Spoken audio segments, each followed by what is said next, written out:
Restoration, the God who writes again. Written by Pastor Cynthia Mosejili. Exodus 34 verse 1. And the Lord said unto Moses, Lay these two tablets of stones, like unto the first, and I will write upon these tablets the words that were in the first tablets, which thou breakest. Joel 2:25.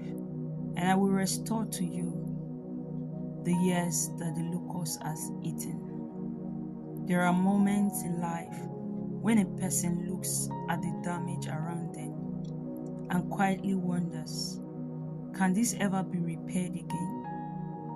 Not every broken thing is visible. Some people are carrying brokenness nobody sees.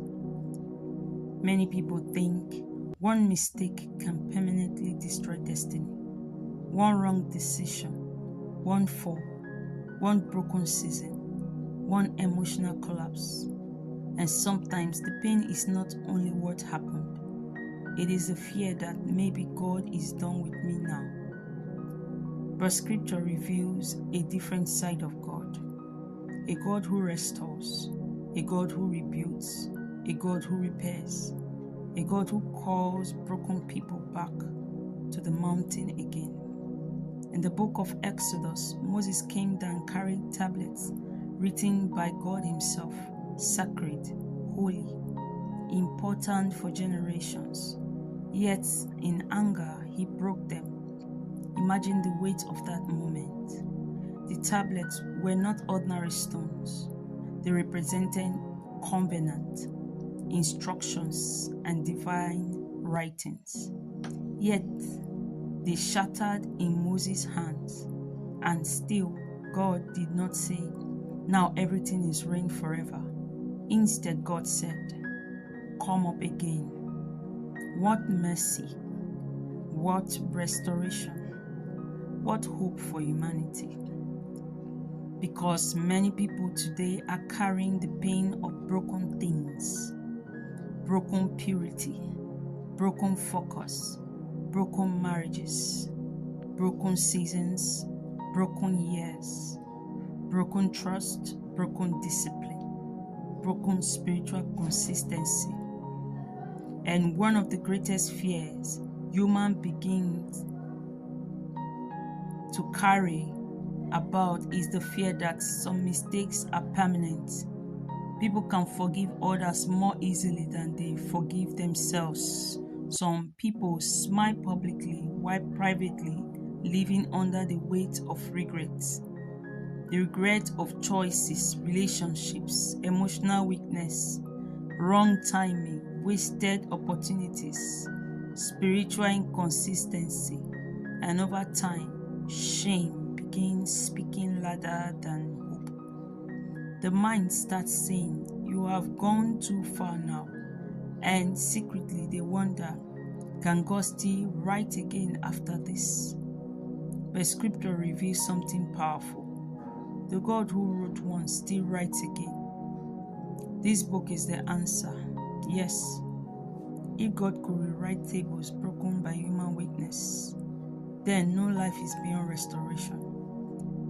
This book can heal shame, regret, fear of wasted years, guilt, emotional failures, marital mistakes, spiritual disappointments. And the tone should not be condemning, but it should feel hopeful, deep, healing, restorative, full of mercy and truth. About God, He is not only holy, He is restorative. The story of Moses revealed this beautifully.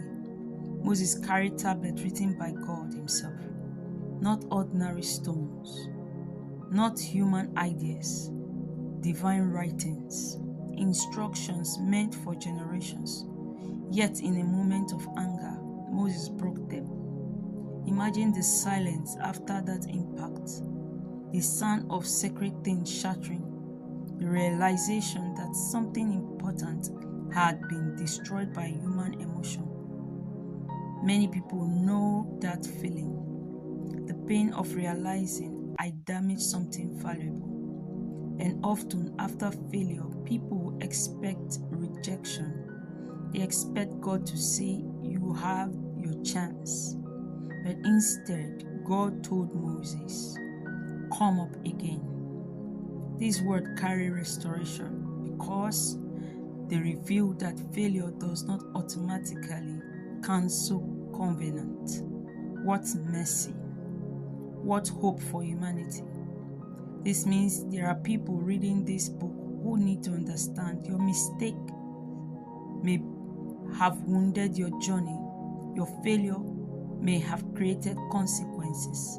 Your weakness may have damaged important things. But God still restores people willing to return honestly. Restoration does not mean pretending nothing happened. It means God still rebuilt what looked ruined. And sometimes the greatest miracle is not that nothing broke. It is that after everything, God still calls you upwards. After everything, God still says, "Come up."